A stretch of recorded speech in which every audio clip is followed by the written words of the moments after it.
Hello students, good evening all. I hope you are doing great. Well, you all the students preparing for the law examination UPSC are welcome here to the live session.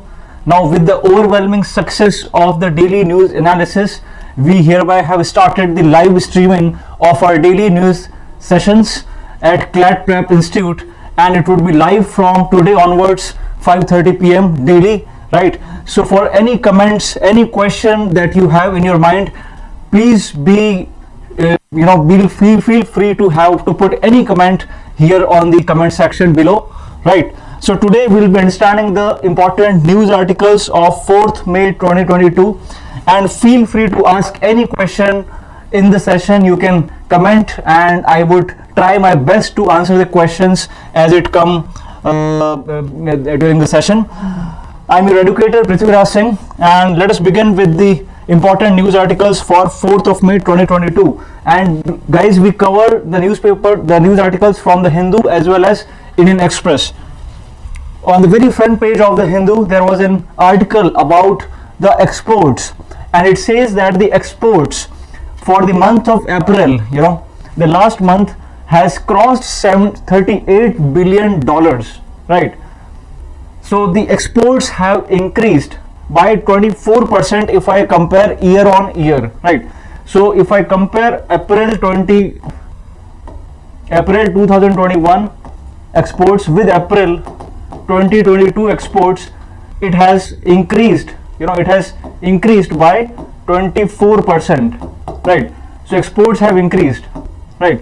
And it has increased to $38 billion, right? So for the month of April 2022, which just passed away, the exports were $38 billion, right? Now, definitely you're not supposed to actually remember these things, but what you have to remember is that the deficit has widened, right? Now, when it says deficit, here they are talking about trade deficit, right? And trade deficit is the difference between exports and imports, right? It is always a deficit when imports are higher than exports, correct? Because when you are exporting something, that means you are selling any commodity to the international market, right? And you will earn in dollars, correct? Because let's say a wheat is being exported to America from India. A wheat consignment has been exported to America, so you will get the payment in dollars, right? And this would increase your foreign exchange reserves. This increases your foreign exchange reserves, correct? But when you are importing, you have to pay because you are buying, right? Because in exporting you are actually selling, and in importing, and while you are importing, you are actually purchasing. So when importing, you pay in dollars, correct? And from where you pay out of the foreign exchange reserves, correct?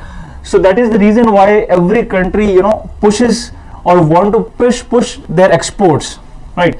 Thereby increasing the foreign exchange reserves, because all the imports are financed through foreign exchange reserves. So when the country is importing crude oil, right, the petroleum, etc., they are paying in dollars from the foreign exchange reserves, right? At present, the foreign exchange reserve for India is around $630 billion.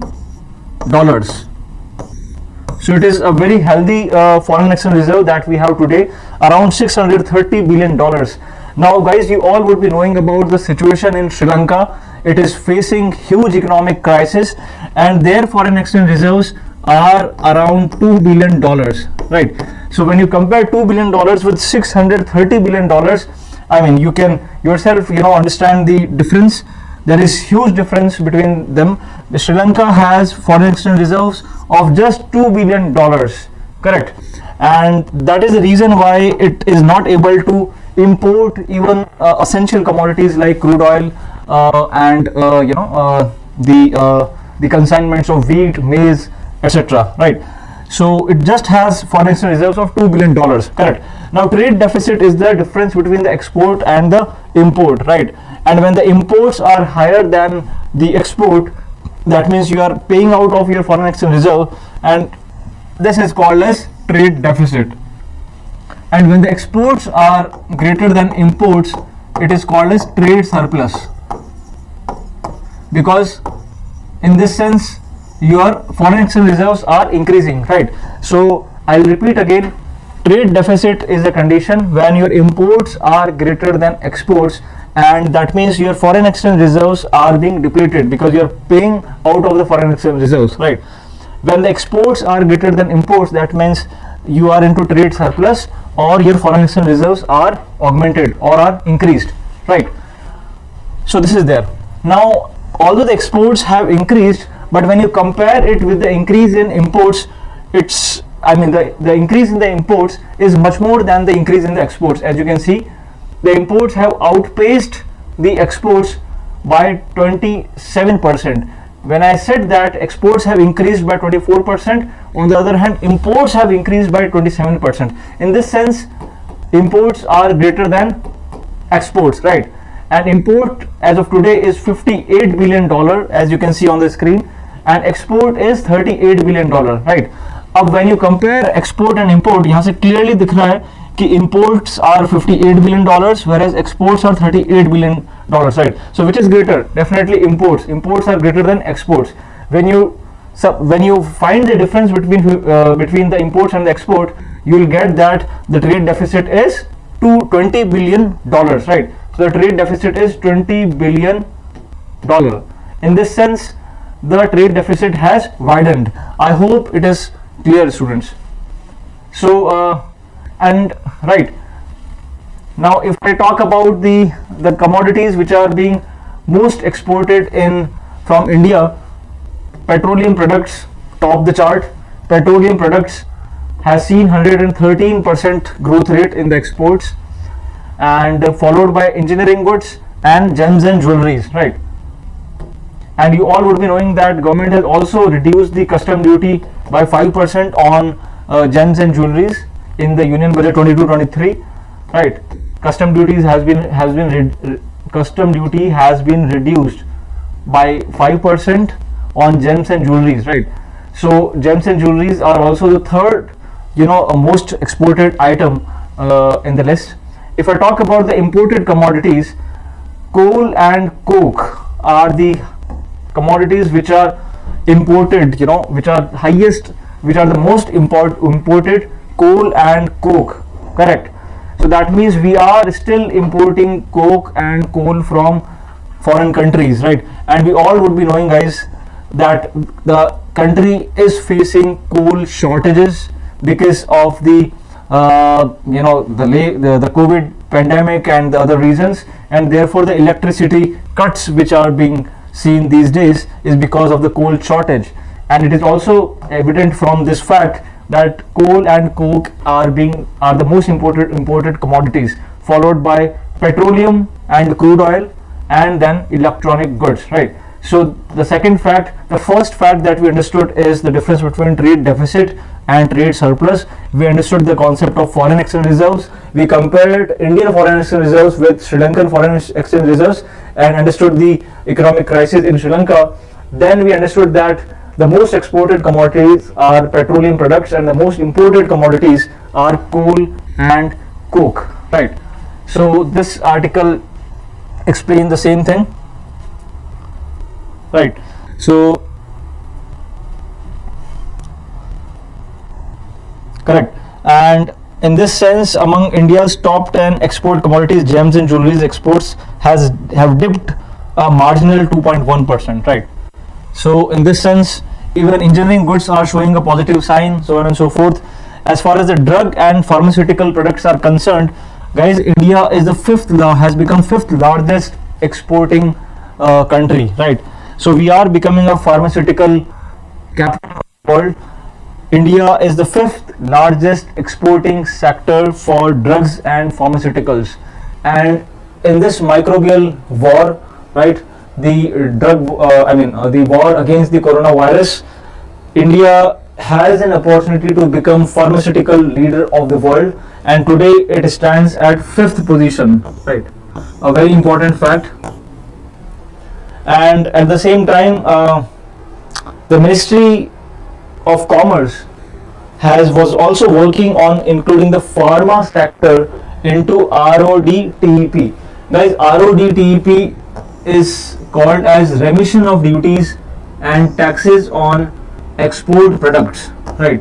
So it is a scheme of central government which was announced in the year 2021, that means the last year, and it talks about the remission of duties and taxes on export products. For example, what all pending duties and taxes which were there for various export commodities would be remitted, means they would be waived off under this scheme. ठीक है, I hope it is.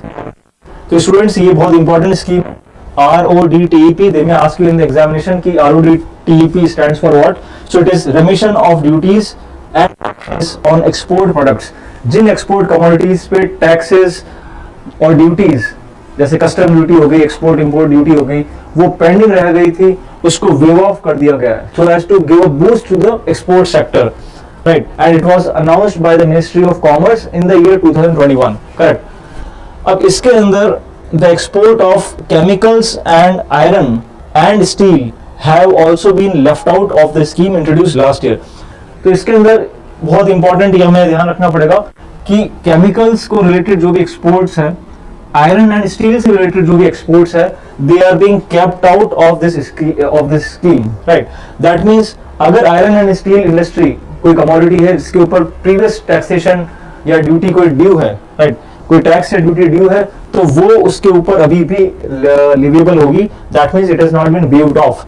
So my point is that iron and steel and chemical commodities are being kept out of RODTEP, right? तो यहाँ पे बहुत important fact आया है, and this may be asked in the examination that which among the following commodities have been kept out of RODTEP? So it is iron and steel plus chemicals, right? So now we are clear with RODTEP, the scheme of government Ministry of Commerce announced in the year 2021. And iron, steel and chemicals are being kept out. I hope it is clear, right? At the same time, guys, we all know that India has already signed a free trade agreement with UAE or United Arab Emirates, and mind you, UAE is the third largest export destination for India, right? So it's a very important milestone for India when we entered a free trade agreement with UAE. Plus, India is also deliberating a free trade agreement with Australia, right? Correct.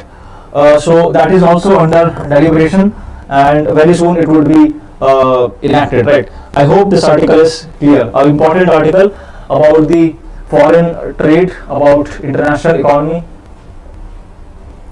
You can ask any question in the comment section. Now the scheme that I was actually explaining was RODTEP, which stands for remission of duties on taxes, remission of duties and taxes on export products, right?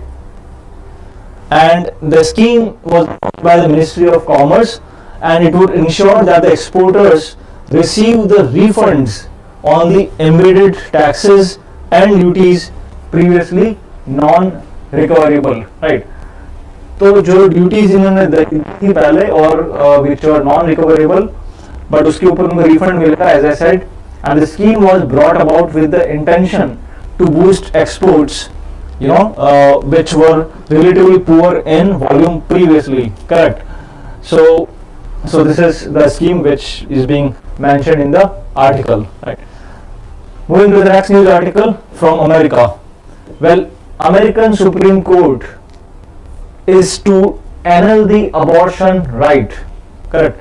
Now, right to abortion was being declared as a legal right in America, and it is the Supreme Court only which has declared it as a legal right in the year 1973, right?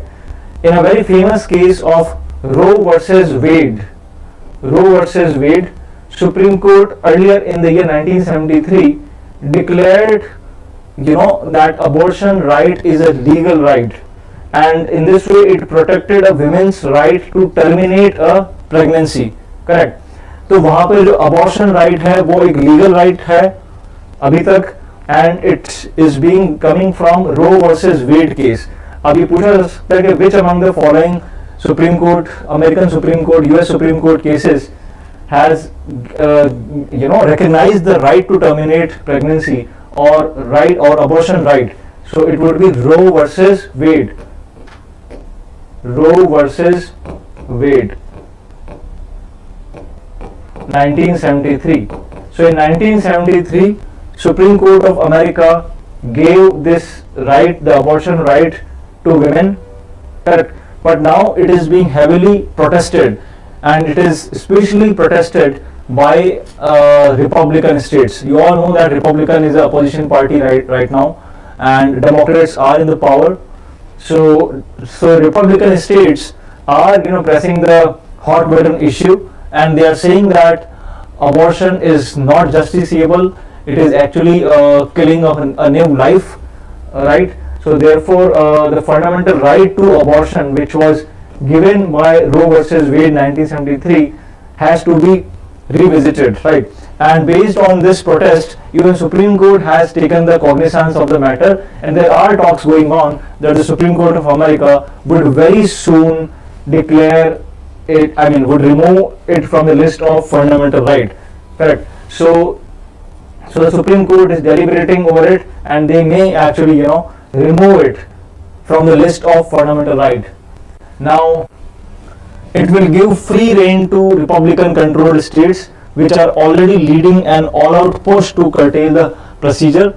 And there are many anti-abortion activists, right? Those who are against the abortion, they are yelling that abortion is violence. Abortion is violence. Abortion is oppression. And they are raising the slogans that hey, hey, ho, ho, Roe versus Wade is going to go, right? So there is American protest, American sloganeering taking place.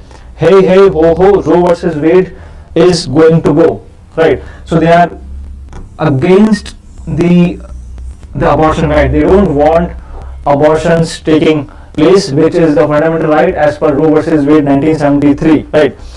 And they are anti-abortion activists. They don't want abortion to be continuing as the fundamental right, right? So even Supreme Court is deliberating over the same, and there are many news from the insider that Supreme Court would actually knock it down and would remove it from the list of fundamental right. So Roe versus Wade, the nation's highest court, held that access to abortion is a constitutional right. So as of today, abortion is a constitutional right. It is a fundamental right in America. But then protesters are protesting against abortion, and they want it to be removed from the list of fundamental rights. I hope it is clear. Now, if I talk about the Supreme Court of America, in short, it is called as SCOTUS, Supreme Court of the United States. Supreme Court of the United States. The Chief Justice of SCOTUS is at present John Roberts. So they may ask you that who is the present Justice of the Supreme Court of America? So the answer would be John Roberts. And Supreme Court is a 9-judge body, 9-member body. It has Chief Justice plus 8 judges.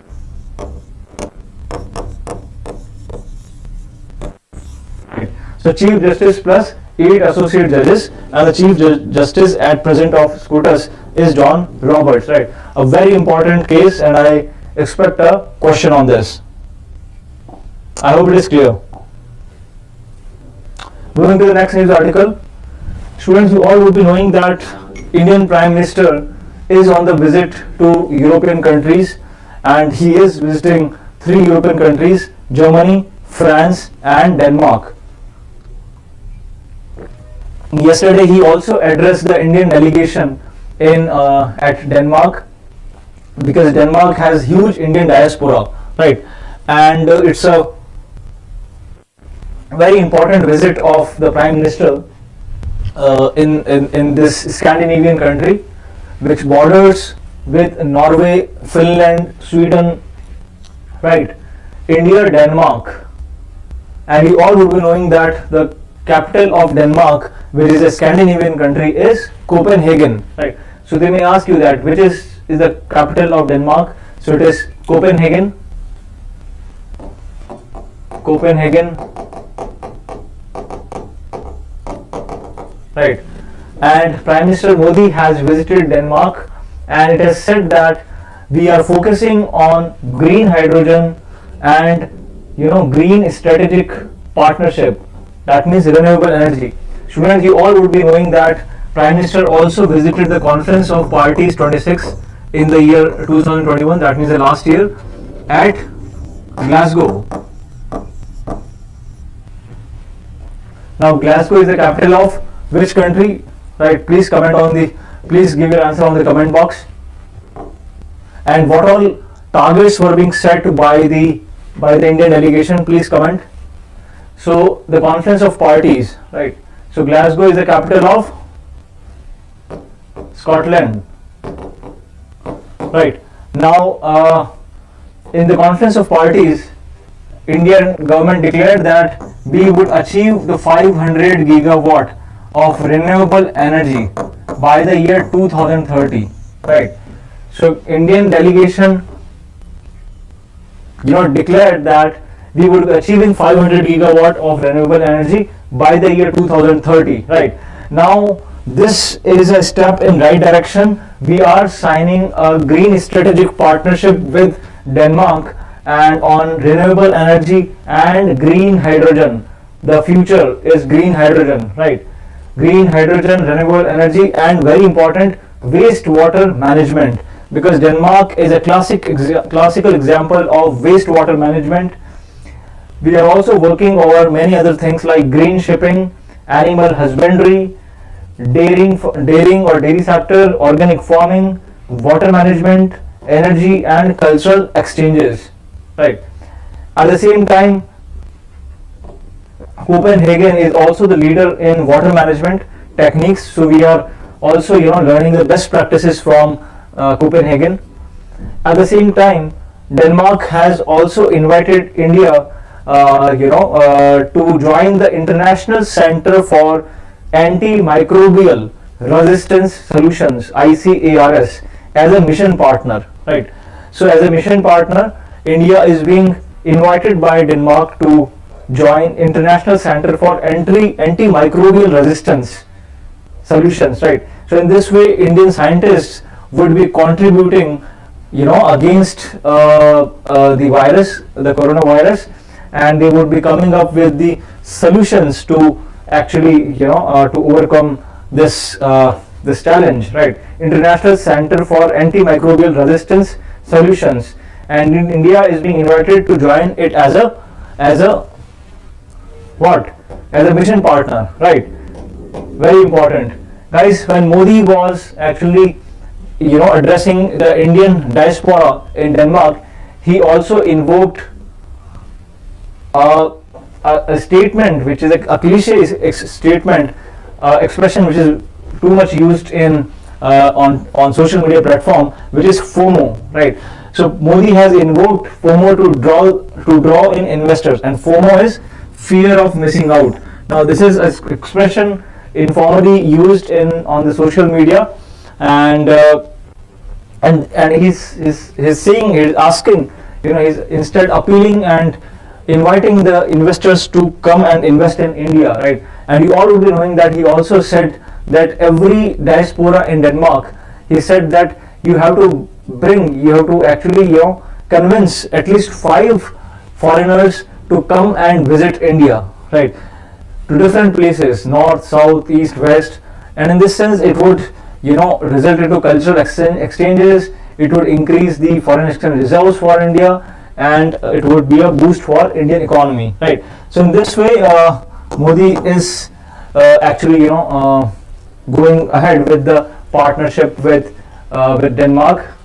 And you all would be knowing that the Prime Minister of Denmark at present is Mette Frederiksen. She's a lady, Mette Frederiksen. As you can see on the screen, guys, Prime Minister is Mette Frederiksen.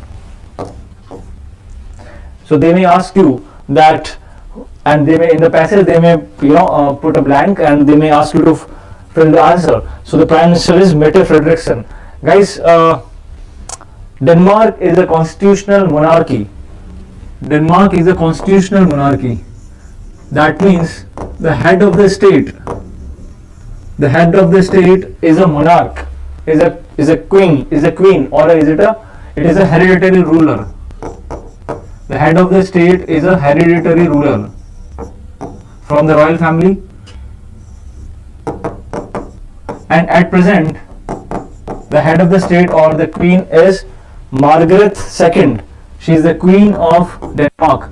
As you can see on the screen, Margaret II is the Queen of Denmark, right? So some important takeaways from this news article.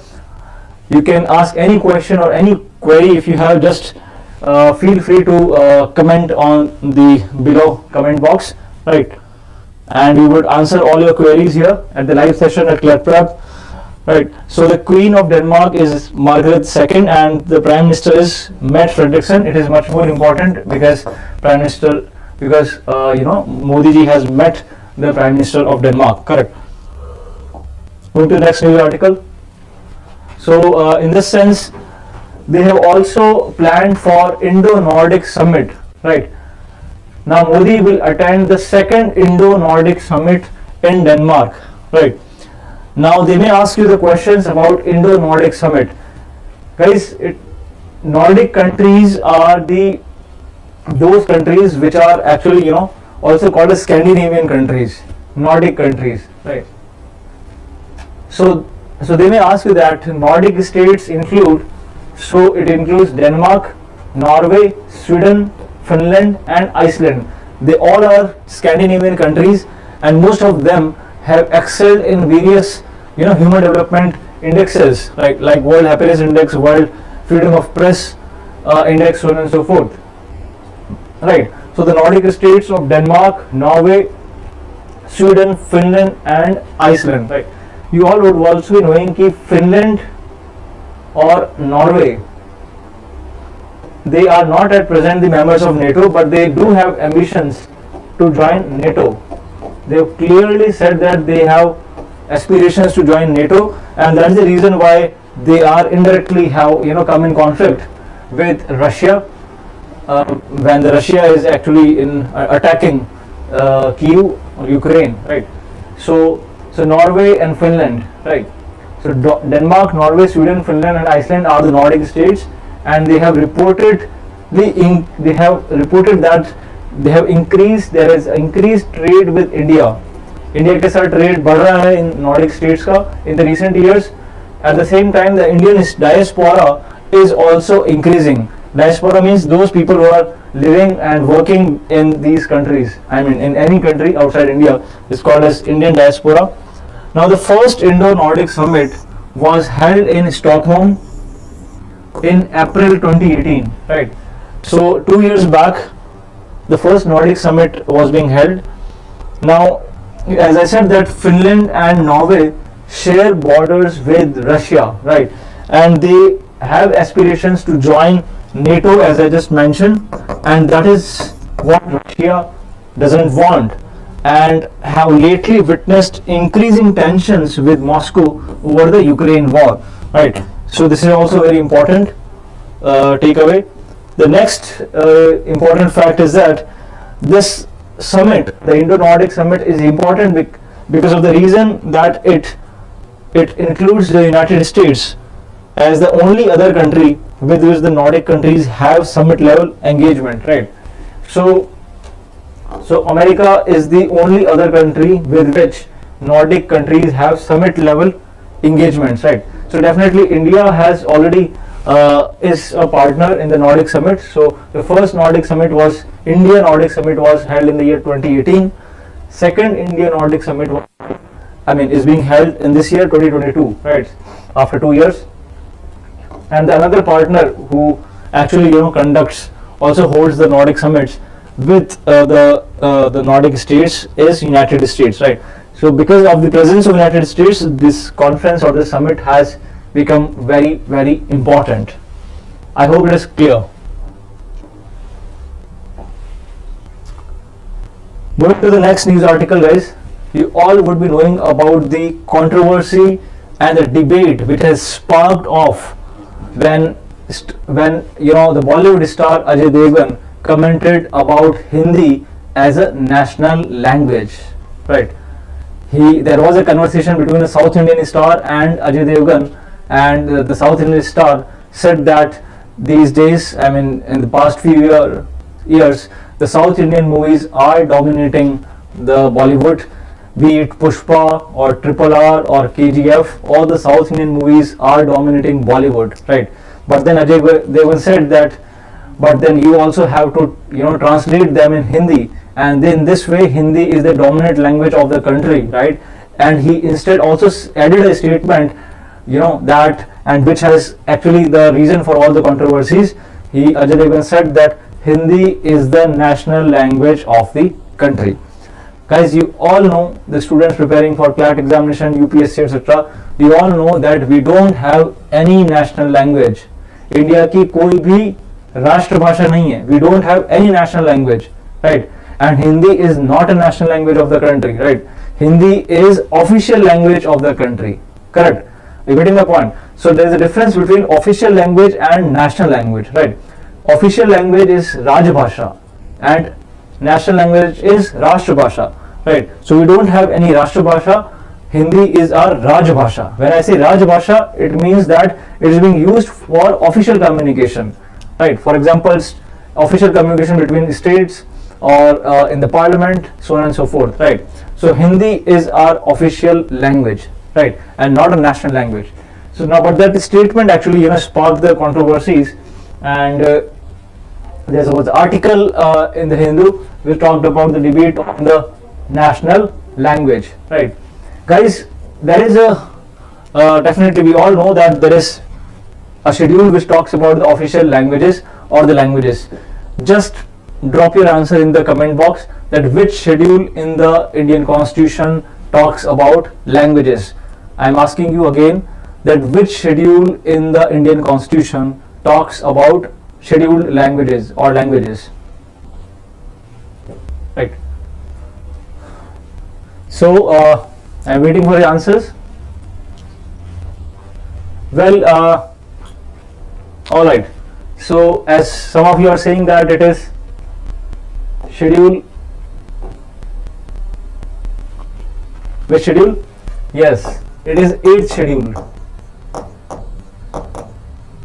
Schedule 8th schedule talks about languages, right? So 8th schedule talks about the languages. And how many scheduled languages are there in country? There are 22 scheduled languages.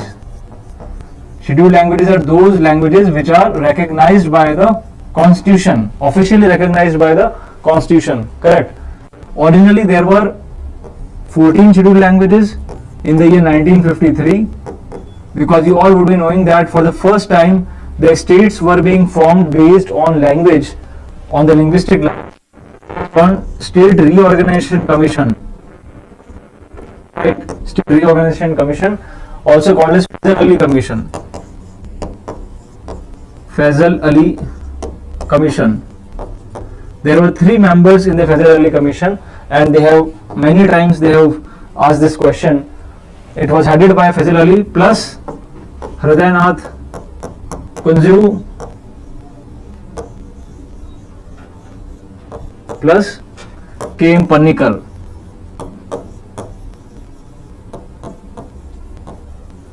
Right. So Faisal Ali Commission was, and the Faisal Ali was the chairperson of this commission, and it included 2 more members, Hridaynath Kunjru plus K.M. Pannikar. Right. Now they were the members of State Reorganization Commission, and based on their recommendations, because this commission accepted linguistic, language as a formula in the reorganization of states.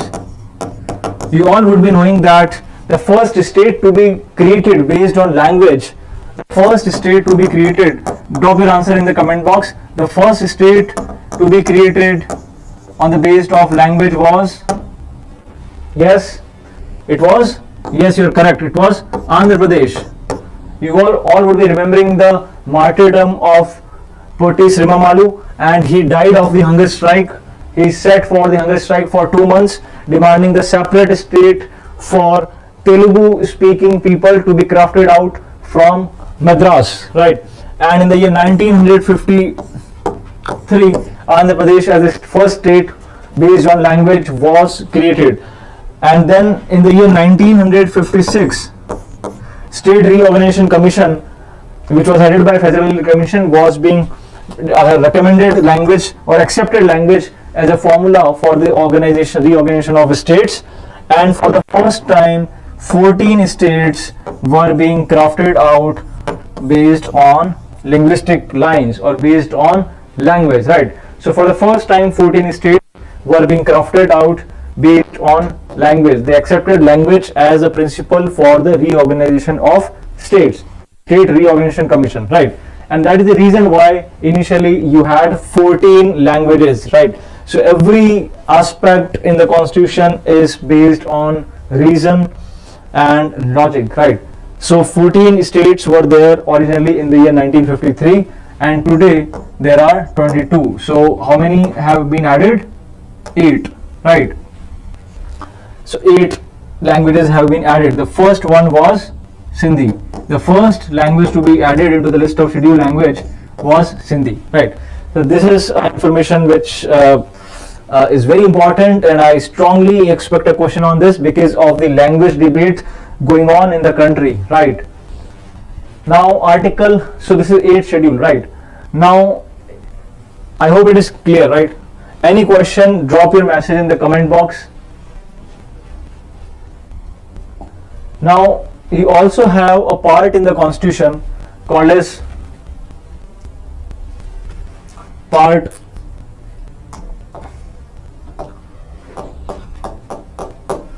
17, and part 17 includes articles starting from 343 till 351. Now article 343, because schedule 8 also calls article 343, right? Article 343 of the constitution clearly says that the official language of the union shall be Hindi in Devanagari script. Guys, you will be knowing that in our daily news analysis session on Dr. B.R. Ambedkar's contribution in nation building, you will be knowing that Ambedkar always supported Hindi to be declared as a national language, right? But then the constitution makers in the assembly, because there are many people from South India, many members in the Constitutional Assembly from South India, they resented, they protested against Hindi being declared as the national language, and that's the reason why the lawmakers didn't actually selected any language to be declared as a national language. Instead they declared Hindi as an official language of the union in Devanagari script. Correct. Very, very important article, article 343 in part 7th of the constitution, 17 of the constitution, right? I repeat, it is part 17 of the constitution, article 343. And there is a strong probability of this question being asked in the examination, right? So be prepared about this fact that article 343, article 343 talks about the official language of the Union of India. So it is the official language is Hindi, Devanagari script, right? Now many freedom fighters like Gandhi wanted Hindustani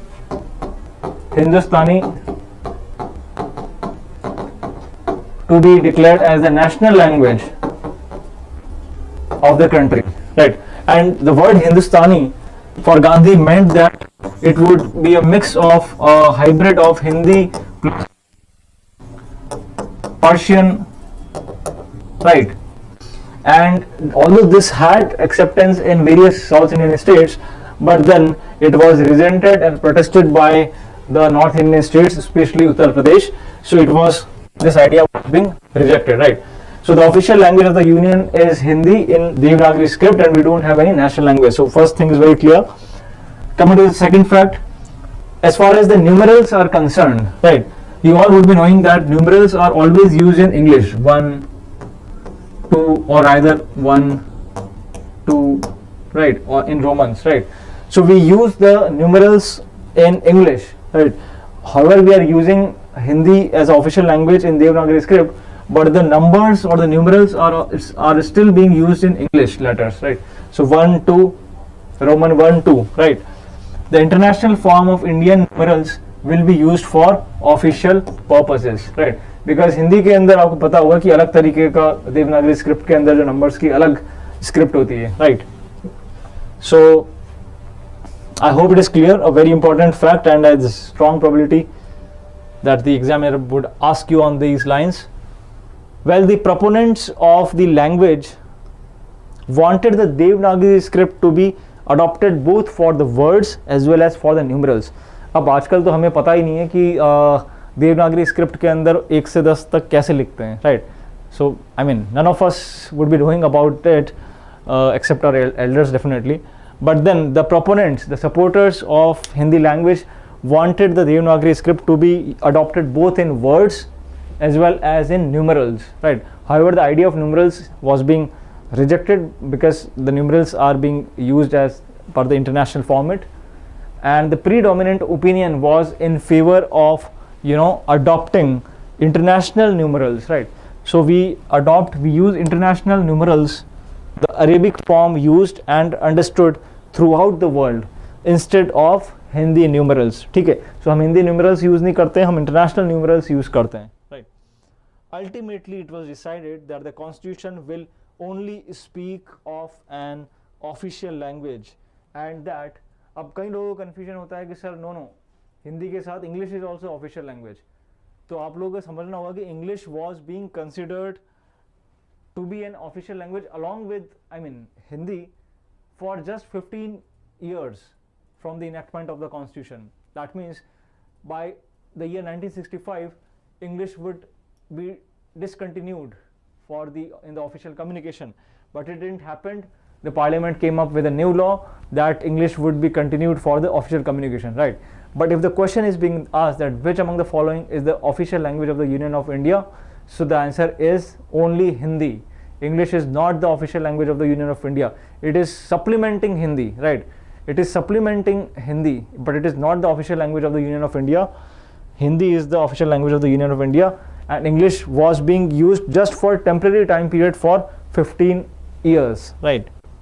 The constitution said that after 15 years the parliament may by law decide on the use of English and the use of Devanagari form of numbers for specified purposes, right? As I said, is that 8th schedule talks about the languages, and there are 22 scheduled languages. Initially there were 14 languages, but now there are 22 languages, 22 scheduled languages, so 8 languages have been added. And part 7 talks about the official language, article 342. So there I mentioned 343, just correct itself to 342, right? So please make a correction. Earlier I mentioned 343 till 351. I'm correcting it. It's 342 till 351, right? The official language, part 17 of the constitution, right? Part 17 of the constitution. Now coming to and 343 talks about Hindi as an official language, that is for sure. Now the next article 344 clause 1 provides for the formation of a commission by the president.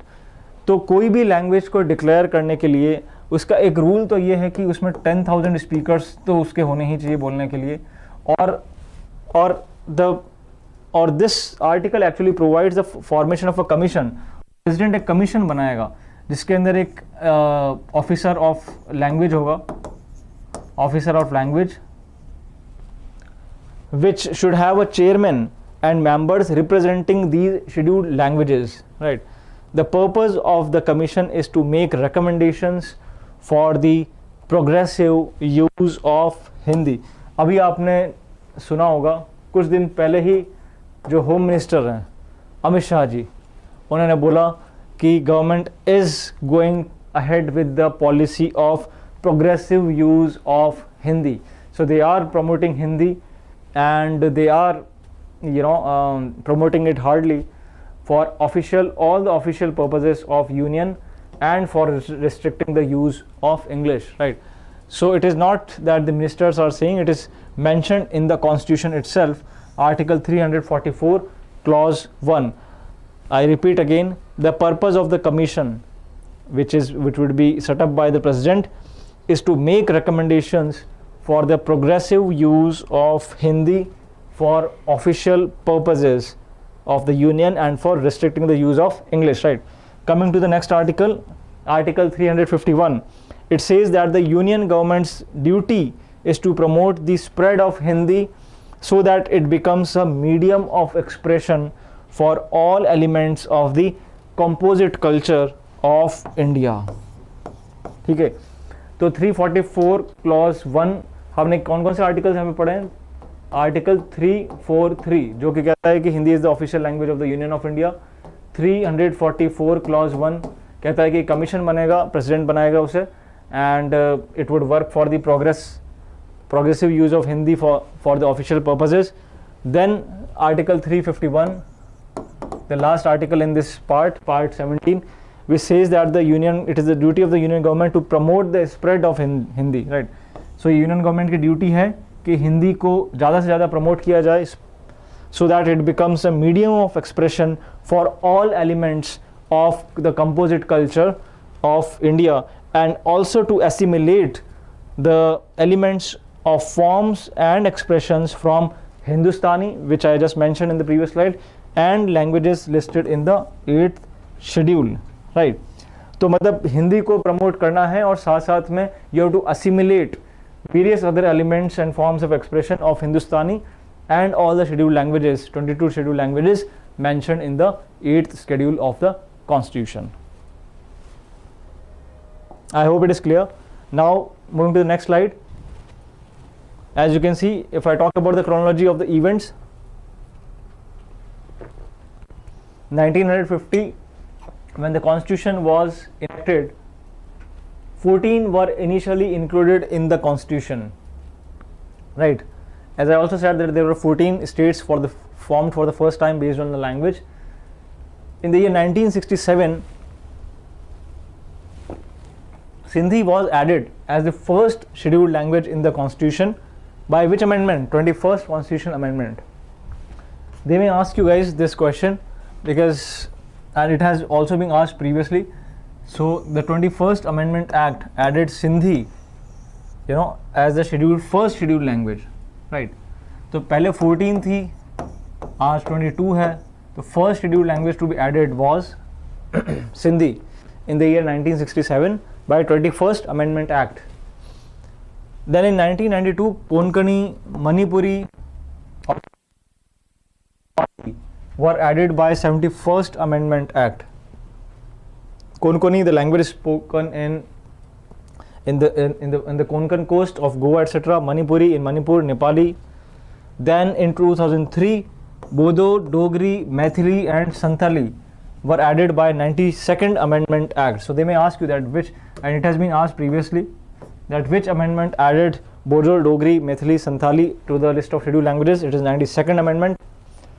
And then very important, and the recent one in 2011, and there is a strong probability of it being asked in the examination, the spelling Uriya was replaced by Odia by 96th Amendment Act, right? तो उड़िया जो है, अब जैसे उड़ीसा जो है, उड़ीसा को भी इन्होंने नाम चेंज करके ओडिशा बोल दिया है, ओडिशा. उसी तरह से उड़िया पहले बोला जाता था. Now it has its nomenclature is being replaced by Odia, right? Correct. By which amendment act? 96th Amendment Act 2011. So there is a strong possibility of it being asked in the examination.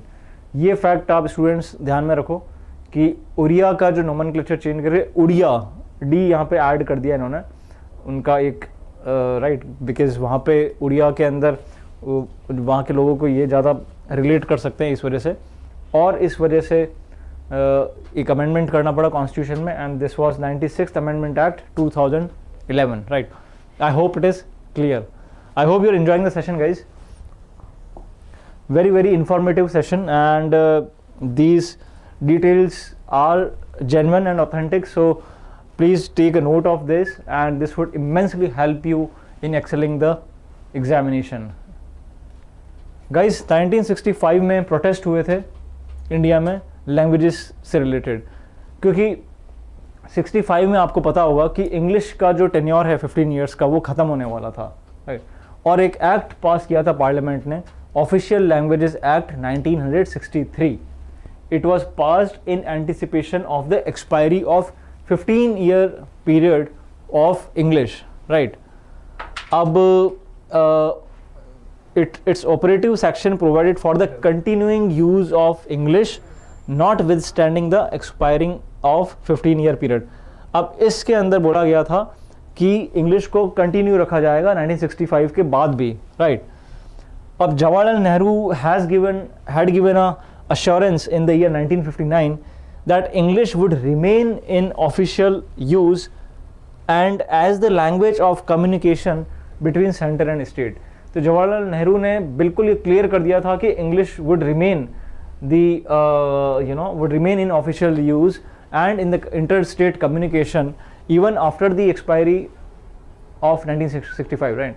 Even after post 1965, it would there as be used as a official would be used for the official communications, right? तो यहाँ पे जो southern states है, south Indian states, उनको एक राहत मिली थी कि भाई इंग्लिश को कंटिन्यू किया जा रहा है और हिंदी को डोमिनेट नहीं किया जा रहा है, राइट? बट यहाँ पे इस जो एक्ट था 1963 का, ऑफिशियल लैंग्वेज एक्ट 1963, यहाँ पे क्लियरिटी कुछ भी नहीं थी. देयर वाज नो क्लैरिटी कि भाई इंग्लिश को कंटिन्यू रखेंगे या नहीं रखेंगे, what would be the status of Hindi. So it did not explicitly incorporate this assurance, causing apprehensions in some southern states, right, as the 1965 deadline neared. Now at that time, even Prime Minister Lal Bahadur Shastri, because Nehru died and then Lal Bahadur Shastri was being declared as the Prime Minister of the country, he also reiterated the government's commitment to move towards making Hindi the official language for all purposes. तो even Lal Bahadur Shastri भी हिंदी को लेके बहुत ज़्यादा positive थे and he wanted that Hindi should be used for all the official communication, और उन्होंने English का जिक्र नहीं किया था, राइट? इस वजह से भी साउथ इंडियन स्टेट्स के अंदर एक एप्रीहेंशन था कि इंग्लिश को डिसकंटिन्यू कर दिया जाएगा और हिंदी जो है डोमिनेट करेगी पूरे इंडिया के अंदर, right? It would became a dominative language, right?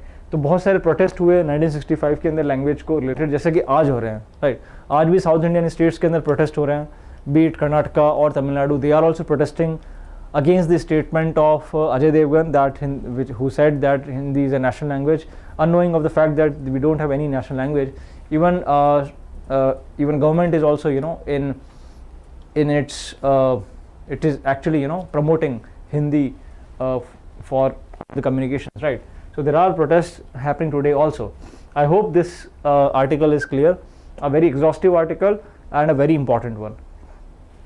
So in Tamil Nadu, then known as Madras, the prospect of the use of Hindi as the medium of examination for recruitment to union public services, यहाँ पे ये एक किस्सा भी आता है कि एक प्रोस्पेक्ट था जहाँ पे Hindi would be used as a medium of examination. अगर आपको एग्जाम देना यूपीएससी का तो हिंदी मीडियम होना ज़रूरी है, right? You have to write the answers in Hindi. तो यहाँ से कुछ क्लैरिटी थी नहीं, तो इस वजह से भी एक एप्रीहेंशन हुआ साउथ इंडियन स्टेट्स के अंदर, और उसने तो अभी भी लैंग्वेज इशू यही हो रहा है, डिबेट पूरे इंडिया के अंदर हो रही है लैंग्वेज को लेके, राइट? सो ये बहुत इंपॉर्टेंट आर्टिकल है and I hope it is clear. 1960s में the government also came up with the centre's education policy, also called as 3 language formula, right? उसमें कहा गया कि जो एजुकेशन सिस्टम है वहाँ पे हिंदी, इंग्लिश, जो हिंदी स्पीकिंग स्टेट्स है, specially the north Indian states जैसे कि राजस्थान, फॉर एग्जांपल राजस्थान हो गया, Haryana, UP, Bihar, Uttarakhand etcetera, so and so fourth. Uttarakhand तो बाद में आया. तो जो भी हिंदी स्पीकिंग स्टेट्स हैं उसके अंदर 3 लैंग्वेज फार्मूला होगा, मतलब 3 लैंग्वेज फार्मूला होगा हिंदी स्पीकिंग स्टेट्स के अंदर, हिंदी, इंग्लिश और एक रीजनल लैंग्वेज, राइट? जैसे कि यहाँ पर regional language let's say for example Marwari, तो एक रीजनल लैंग्वेज ले ली, एक जैसे कोई मैथिली ले ली यूपी के अंदर. उसी तरह से जो दूसरे स्टेट्स है, जो नॉन हिंदी स्पीकिंग स्टेट्स है, वहाँ पे भी हिंदी और इंग्लिश सेकंड लैंग्वेज होगी, और and the official regional language, जो वहाँ की ऑफिशियल रीजनल लैंग्वेज है, जैसे कि कन्नड़ा इन कर्नाटका, तमिल इन तमिलनाडु, मलयालम इन केरला, यहाँ पे होगा. ये 3 लैंग्वेज फार्मूला था, बट इसको लोगों ने एक्सेप्ट नहीं किया, और क्योंकि यहाँ पे हिंदी जो है यूज़ हो रहा था इस 3 लैंग्वेज फार्मूला के अंदर, and Tamil Nadu has been स्टेडफास्टली opposing the 3 language formula and sticks to teaching Tamil and English. उन्होंने कहा है अगर आपको हिंदी सीखनी है तो अपने आप सीखो, you understand it on your own, you learn it on your own, but then we would not accept the 3 language formula, right? Even if you go to many states in south, you would realize this, the same factor, right? So ये वाला एक important article था. Now moving to the next news article, guys. Coming to the Russia-Ukraine war happening, it's more than 2 months, started in the month of February, last 24th of February. So we have already seen that it's been more than 2 months that Russia is not stopping. It is unstoppable. It is not stopping its war in Ukraine. There are heavy losses on both the sides. NATO is, secretly providing arms and ammunition to Ukraine, and the issue of Transnistria has also been and it is located. Guys, a very important article, as you can see on the screen. इसको आप अच्छे से देखिए. Transnistria एक Soviet, जब when the Soviet was disintegrated in the year 1991, because earlier Russia that you call today was USSR, Union of Soviet Socialist Republic, right? And it was called as USSR from 1922 till 1991, right? So पूरा जो cold war का जो time है 1945 के बाद का, उसके अंदर भी ये सोवियत ही था, right? Because they actually accepted the principle of communism, the communism as a principle of economic ideology, communism, Marxism, which believes in complete overhaul of the capitalist lobby, communism, Marxism and Leninism, right? So they believed in communism where there was no scope given to the private sector, and because following the rise of Joseph Stalin in 1930s, it became extreme form of communism. There was too much centralization. Everything was being controlled and manufactured by the state.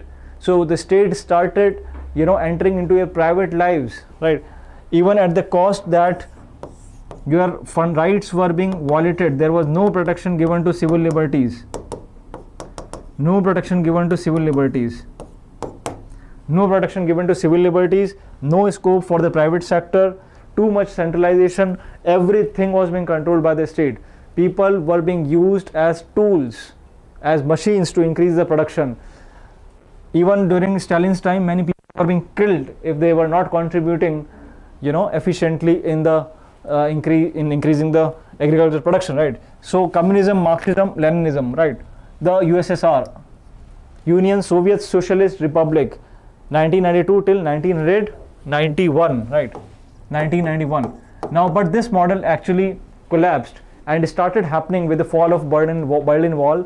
You all would be knowing that even Germany was divided into East Germany and the West Germany, and the city of Berlin was also divided into the capitalist bloc and the communist bloc, right? So the West Germany was the capitalist bloc, and the East Germany, West Berlin was capitalist bloc, and the East Berlin was the communist bloc, right? And the Berlin Wall was being destroyed in the year 1988, and even the communist model also failed in the year 1991 with the collapse and disintegration of the USSR, because USSR had 15 satellite nations, and with the disintegration of the Soviet in the year 1991, all these 15 satellite nations got disintegrated from the Soviet, right? So Ukraine, Georgia, Moldova, then Poland, right? Kazakhstan, Latvia, Czechoslovakia, they were all the satellite states of the USSR, USSR. And after 1993, in the year 1993, the new constitution of Russia was enacted by their first president named Boris Yeltsin in 1993. The constitution of the Russian Federation, and then it was from there onwards it was called as the Russian Federation. So today we call it as a Russian Federation, RF, right? अब इसी समय की बात है कि उनका एक satellite state हुआ करता था, ट्रांसनिस्ट्रिया, राइट? ये चीज़ आप हमेशा ध्यान में रखो. Transnistria was also one of the Soviet state before it got disintegrated in the year 1991, right? Similarly, Ukraine also got disintegrated. Ukraine was very big satellite state. Similarly, Moldova also got disintegrated, right? तो अब यहाँ पे आप देखोगे Transnistria as far as geographical location is concerned, it is sandwiched between Moldova and Ukraine, right? So the small region wedged between Moldova to its west and Ukraine to its east risks being dragged into the ongoing conflict. So it got split in the year 1991-92 amidst the collapse of the Soviet Union, and it has become a self-declared independent state.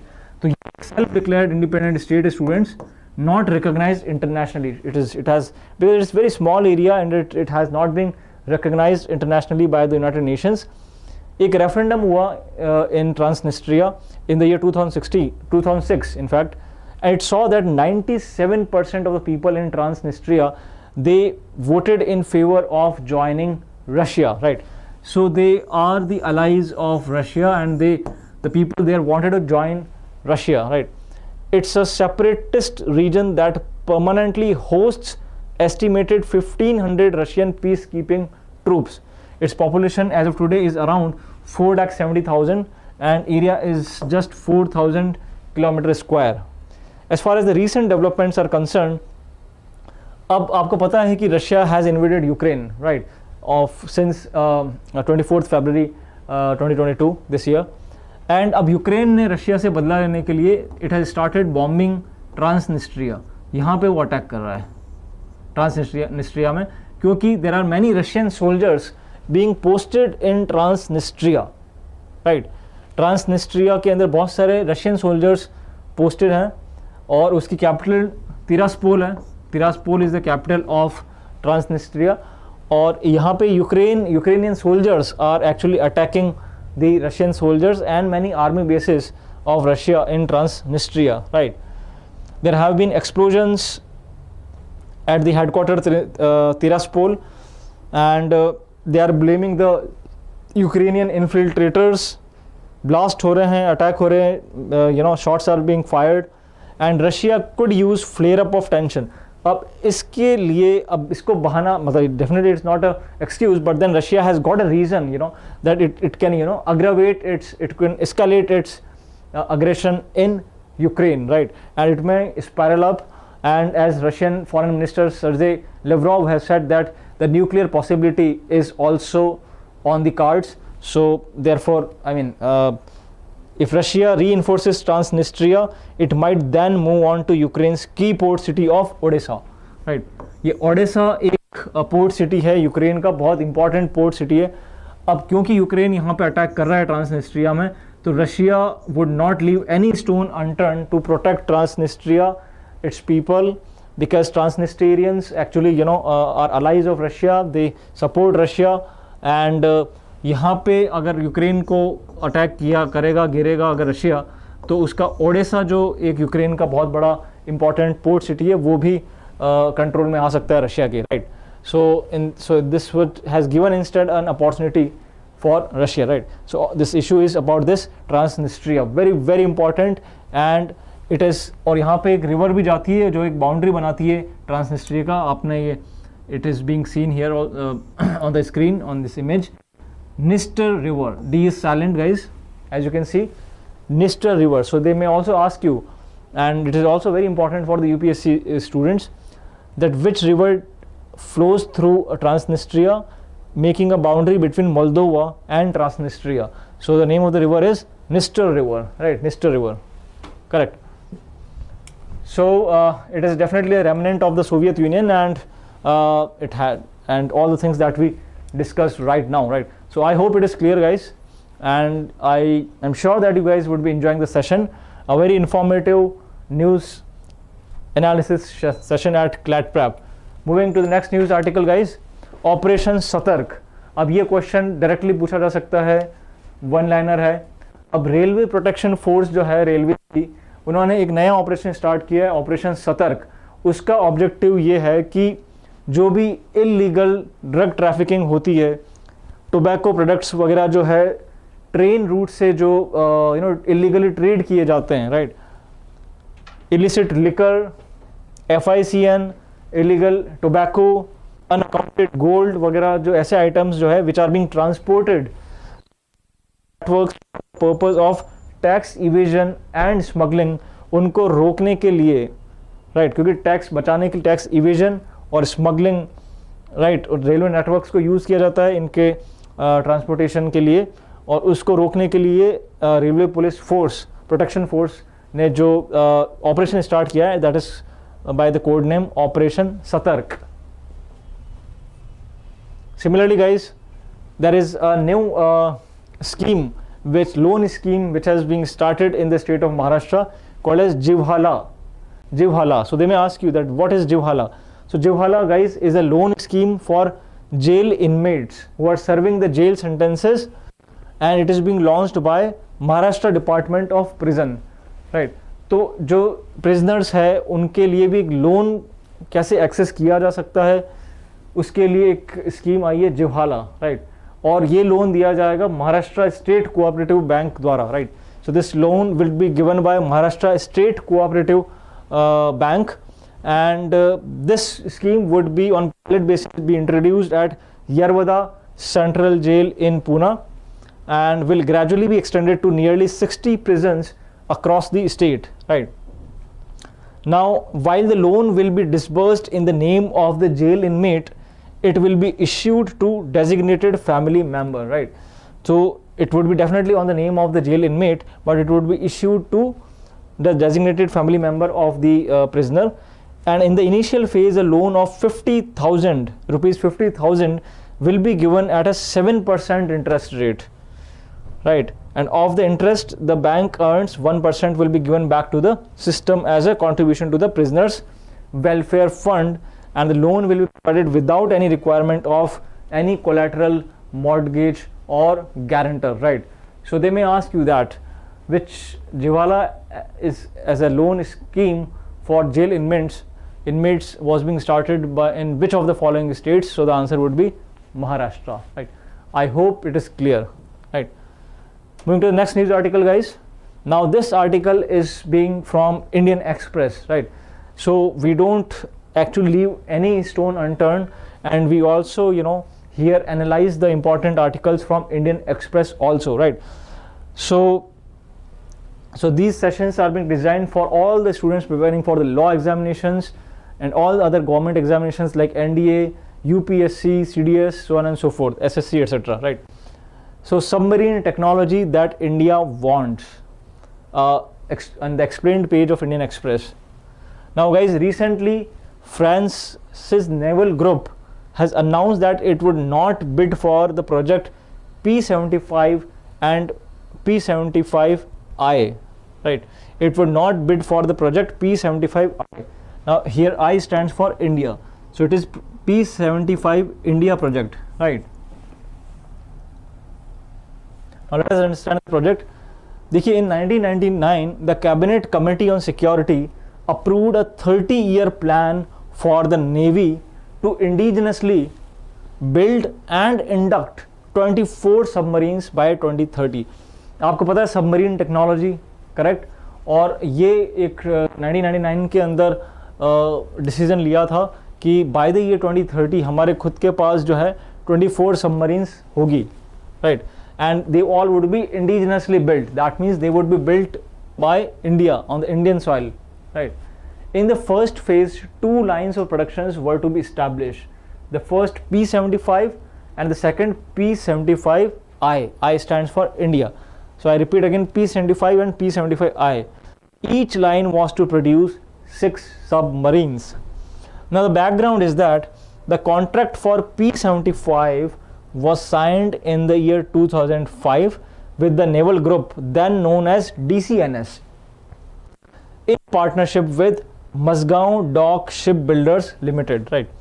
अब यहाँ पे this is an important fact. तो पहला fact we have actually understood that P-75 and P-75 India are the list of are the projects of the submarines, and the first Kalvari class Scorpion class submarine under the project was commissioned in December 2017. ठीक है, तो this has already been commissioned. The first Kalvari class Scorpion class submarine under the project P-75I is being commissioned in December 2017. Another 5 submarines, क्योंकि target है 24 submarines का, right, by 2030. Another 5 submarines have been built since the final one, Vakshir, was launched last month and will be commissioned by late 2023, right? तो जो final set of series है submarines की, पंडुबी, right, in Hindi we call पंडुबी, जो कि पानी के अंदर रह के जो है मूवमेंट करती है, right, and it comes on the surface to recharge its batteries, right, क्योंकि वो बैटरी ऑपरेटेड होते हैं, right, and then it has to come to the surface to charge their batteries, right.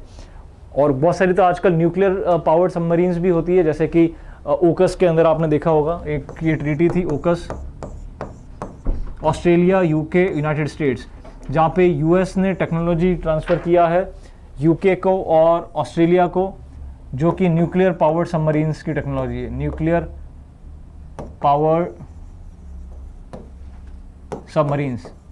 इसका मतलब ये नहीं है कि वो न्यूक्लियर मिसाइल्स लॉन्च करेगी, इसका मतलब ये कि they would be run by nuclear energy, right, and when they are being run by nuclear energy they don't have to come to the surface to recharge their batteries, right. AUKUS deal जो ये हुई थी Australia UK and US के बीच, Australia UK and US के बीच में, correct. अब बाकी ये जो सारी सबमरीन्स हैं इंडिजिनस, ये सारी बैटरी रन है and they have to come to the surface to recharge their batteries, right. तो अभी जो लेटेस्ट इंडक्शन जो हुआ है इसके अंदर फाइनल वन वाक्शीर सबमरीन है and it was launch last month, right. अभी पिछले महीने ही ये लॉन्च हुई थी वाक्शीर अप्रैल के अंदर, and it will be commissioned by late 2023, right.